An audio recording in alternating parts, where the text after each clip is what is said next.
Temperatures again will be chilly over the next few days, especially overnight. Channel 5's Trayson Bragg spoke to a first responder who says our bodies will tell us when it's just too cold. Trayson. Let's face it, the valley is hot most of the year. Many of us look forward to cold fronts as a break from the heat.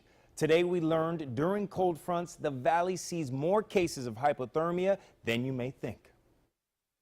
Gray skies and chilly weather in the valley can only mean one thing. The cold front is here. That's not the best news for security guard Justin Lauda. He works the overnight shift. Yeah, I'm outside mainly. Well, now, yeah, I have to stay outside, so, I mean, it's pretty cold. Lauda says these days he always keeps a jacket in his car. It's his protection against the valley's quickly changing temperatures. That's a lesson he learned the hard way. I've been in that situation where I forgot my jacket. It's pretty cold, so it sucks. Renee Perez of STECEMS says that can be a potentially deadly situation.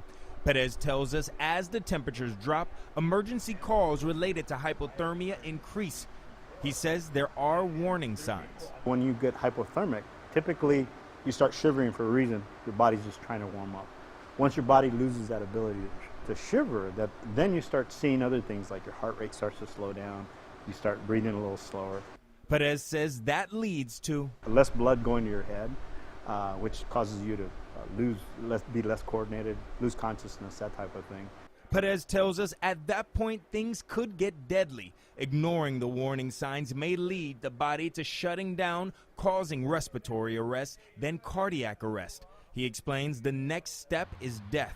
That's a fate Perez says can be avoided by finding protection from the cold.